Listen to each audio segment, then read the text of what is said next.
What's on, ladies and gentlemen? My name's Ross, I like games, and today I am delighted because it turns out Perona's really good. I told you that the deck I really wanted to make from OP-06 was Perona. I told you when we knew some of the information about OP-06, I told you I wanted a Perona leader. I told you I was certain we were getting a Gecko Moria leader, so I didn't know if we would be getting a second Thriller Bark leader in Perona, but I told you I wanted one and I would be delighted if it happened. Well, it happened. So now, in terms of OP-06, all I want to play is Perona. And it turns out Perona's like legit. Perona is a genuinely good deck that is seeing play and success over in Japan, and it just went and won a giant tournament in Fukuoka, the second preliminary. The Championship 2023 second preliminary. Basically the big Japanese qualifier was just won by Perona. We all know Sakazuki is great. Sakazuki took second place in that tournament. Sakazuki is still absolutely legit and not going anywhere, let's be clear. But my point here is Perona is actually good and actually legit and actually viable. I am delighted, and when OP-06 rolls around, this is the only leader you're going to see me playing. But let's have a look at the deck list, shall we? Probably starting off with Perona sounds like a pretty gosh darn good idea. So what we've got from Perona is a rather nice leader that activate main lets you choose one of the following things. No downside, no resting, no trashing a card from your hand, just choose one of these once per turn. You can either rest one of your opponent's characters with a cost of 4 or less, or you can give one of your opponent's characters -1 cost during this turn. There we go. Works very nicely indeed.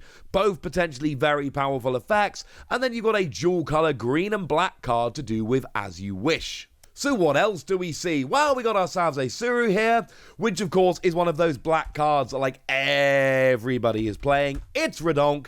This is the one whereby counter plus 2,000, 1 cost card, and on play, give one of your opponent's characters -2 cost during this turn. Clearly a great card, sees a bunch of play, counter plus 2,000, and minus in cost. It's everything you're looking for. This works quite nicely. Now, we got ourselves Baby 5 coming in here, specifically the Baby 5 from OP-05. 1 cost, 1,000 power, counter plus 1,000, and activate main, pay 1. You may rest this character, look at the top 5 cards of your deck, find a Don Quixote Pirates card and add it to your hand.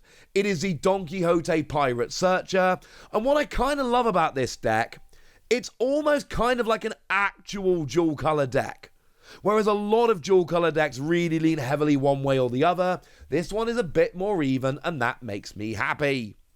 Now, we've got a Branu coming in here. Or I say a Branu. We've got a playset of Branu coming in here. This is another one that we see in so many black decks. 2 cost, 3,000 power, counter plus 1,000. And on play, look at the top 3 cards of your deck. Find a Navy card other than Branu and add it to your hand. So we got Baby 5 as a searcher for Don Quixote Pirates. And then we got Branu as a searcher for Navy. And that is a lot of what we're going to be looking at in this deck. Don Quixote Pirates and Navy. Cool. Now we got the new Don Quixote Rocinante. That is the one that came around in OP-05. And we've got a blocker. 2 cost card, I should say. And on your opponent's turn, if your rested character would be KO'd, you may trash this character instead. So basically, you've got a blocker to protect your characters, or you've got a skill that you can trash this instead of losing one of your other characters to protect your characters. And yeah, that sounds pretty gosh darn good to me. Now, as well as Perona, one of my other favourite characters in One Piece is Tashigi. Obviously, we've got the one from Starter Deck 8 here. Although only 2 copies. You have to make some cuts somewhere. And 3 cost, 4,000 power, counter plus 2,000, and activate main, rest this character to give one of your opponent's characters -2 cost for the turn. It's got counter plus 2,000, and you can lower your opponent's cost. Again, it's brilliant. See it in a lot of decks, a lot of black decks. Now we do have a couple copies of Kazan here. This is another card that might look quite familiar to you. This is the 4 cost, on play draw a card, And when attacking, give one of your opponent's characters -4 cost during this turn. Obviously, we're doing a lot of reducing cost here, but remember that one of the things that Perona does is rest a character of a cost of 4 or less. So clearly here, being able to lower power means you can end up resting basically any one of your opponent's characters every turn. Which means you can either rest their blockers such they can't block, or rest their characters such that you can attack them, Either way, pretty good. What else is pretty good here is, of course, Borsellino. You don't see many black decks running around without Borsellino. The card is busted. It is a 4-cost 5,000 power blocker, but on your opponent's turn it goes up to 6,000 power and cannot be KO'd by effects.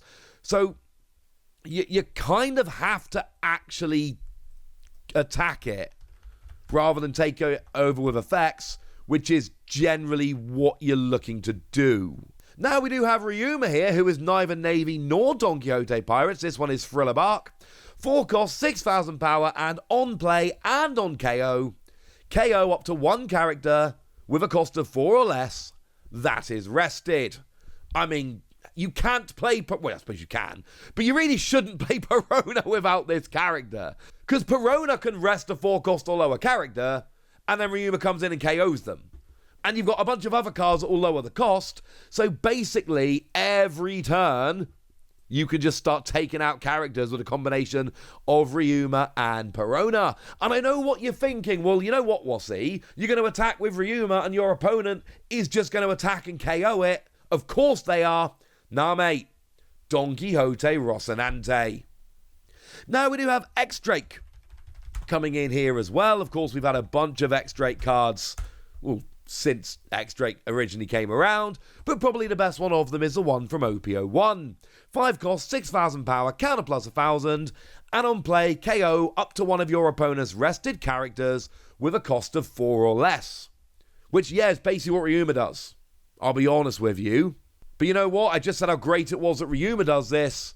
Kind of pretty good that this one would do this as well. Now, we do have Virgo coming in here. This is actually, weirdly, both Navy and Don Quixote Pirates. Yes, there is a bit of a crossover here.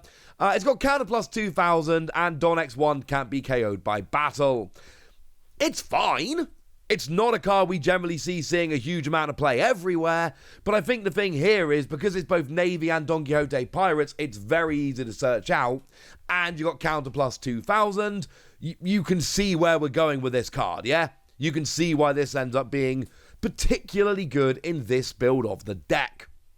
Now we do have ourselves Sabo here. Obviously, Sabo's busted. 5 cost, 6,000 power blocker. And on play, your characters can't be KO'd by card effects until the start of your next turn, and then you draw 2 trash 2. But of course, we've got things like Ryuma here that we really want to try and keep in play. This will help very nicely indeed.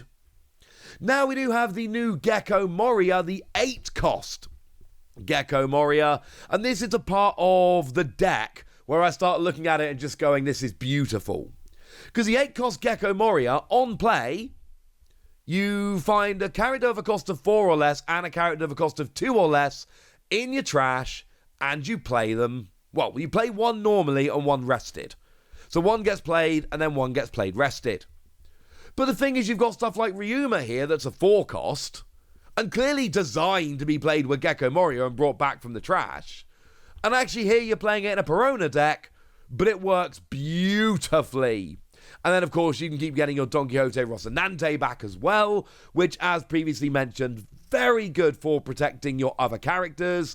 I'm not saying they're the only 2 you're ever going to target here, but I am saying that seems like a particularly good pair of targets. And yeah, the deck comes together quite nicely. And then you've obviously got Doflamingo here as well. That is the 10 cost, the really expensive one, but it's really good. It's one from OP-04 that lets you find a total of 3 of your opponent's rested characters or leaders, and it says they don't activate during your opponent's next refresh phase, which of course is super helpful because you've got stuff like Ryuma, like X-Drake that wants to KO them when they're rested, and of course Perona's resting them every turn anyway. So yeah, It's honestly genuinely beautiful. I adore this deck. It makes me very, very happy. I should say there is actually one event card here as well. Just the one. Let's not go overboard. It's a 0 cost green event, and it only actually gets played as a double. But it's because the side of justice will be whichever side wins, OP-05, and it's got a counter, trash a card from your hand, up to one of your leaders or characters gets 3,000 power during the battle, but as a trigger, you rest one of your opponent's characters of a cost of 4 or less. Same thing, incidentally, that we see from Perona, and probably the reason we're playing it. It's pretty nice, frankly. It fits the deck. And what we're left here is a pretty consistent deck. We've got ourselves a bunch of Navy and Don Quixote Pirates. We've got a bunch of cheap cards at lower cost. We've got a bunch of cards that can KO cards with low cost. And then you've got stuff like Don Quixote do Flamingo and Gecko Moria, your big dudes to finish off the game. And Gecko Moria getting your cards back. And it's beautiful, ladies and gentlemen. It's beautiful. I love this deck. My build might be a little bit different when we're playing OP-06 over here. But I can tell you for now, I am absolutely going to be playing around with this card, but this deck as a whole, because oh my word, I love this deck. Right, there we go. That's what you need to know. And now it's over to you guys. Tell me what you think about this. Tell me if this is your kind of deck. Tell me if you think Perona is legit or this was a fluke. Go nuts in the comment section, but be nice. And then make sure you like this video, subscribe to this channel, follow me on Twitter at Lawasi. That's where you talk about One Piece and a whole bunch of other card games. And please do consider checking out patreon.com/PTCG Radio, where you can support the channel, get some bonus podcasts and all kinds of fun things. But by far the most important thing as always, look after yourselves till next time, would ya? Thank you very much for watching. My name's Ross, and you've been watching Wassy Plays.